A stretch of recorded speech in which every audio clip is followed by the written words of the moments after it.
దినపత్రికల్లో వచ్చిన అడ్వర్టైజ్మెంట్ దగ్గర నుండి ఈరోజు ప్రతి ఒక్కరూ కూడా ప్రభుత్వ పాఠశాలలో బలోపేతం చేయడానికి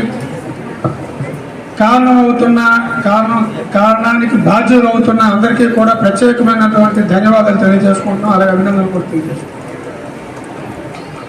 ఏం చేద్దంటే చాలా వరకు ప్రైవేటు పాఠశాలల్లో 590, 595, 596, 597 మార్కులు వచ్చాయంటే గొప్ప అంశం.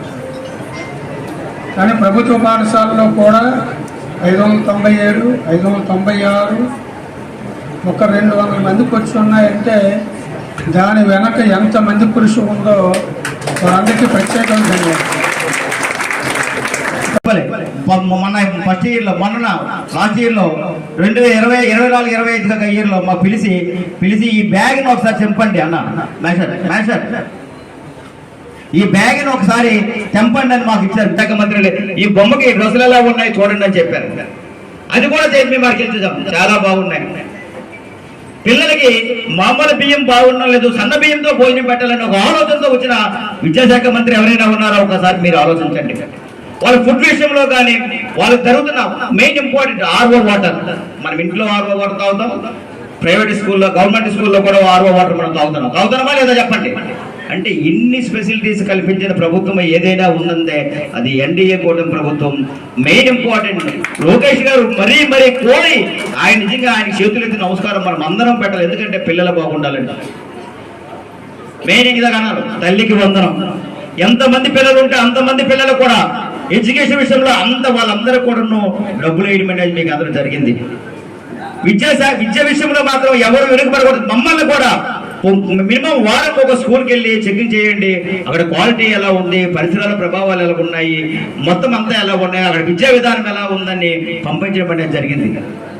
అంటే ఒక్కసారి మీకోసము ప్రభుత్వం ఏం ఆలోచిస్తుందో ఒక్కసారి మీరు ఆలోచించండి. మనకు దూరపు కొండల నులుపు, నేను ఏ విద్యా సమస్యల గురించి మాట్లాడను, దూరపు కొండల నులుపు అంతే.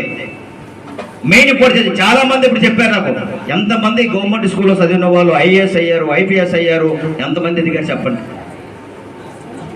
నేను గవర్నమెంట్ స్కూల్లో చదివాను, నేను గవర్నమెంట్ కాలేజీలో చదివాను, తర్వాత నేను గవర్నమెంట్ డిగ్రీ కాలేజ్గా వెళ్ళాను. మరి మీ ముందు నేను ఒక శాసనసభ్యుడిగా మీ ముందు నేను ఉన్నాను కదా. మీకు ఒక్క విషయం నేను ఆమెస్తున్నాను, మీ అందరూ కూడా చెప్తున్నాను. ఎవరైతే దయచేసి మీ పిల్లలు కానీ మీ ఫ్రెండ్స్ కానీ 10th క్లాస్ పాస్ అయ్యి పేరెంట్స్ మనకి ఇక్కడ నుంచి ఆర్థికంగా లేదు ఇక్కడ ఆపేద్దామని ఎవరైనా మీ దృష్టికి వస్తే నా దగ్గరికి తీసుకొని నాకు ఇన్ఫర్మేషన్ పాస్ చేయండి. మీ ఎంఈఓస్ ద్వారా కానీ మీ టీచర్స్ ద్వారా కానీ లేదా మీ ఫ్రెండ్స్ ద్వారా కానీ లేదంటే అది మీ చేతుల్లోనే ఉంది, మా చేతుల్లో లేదు.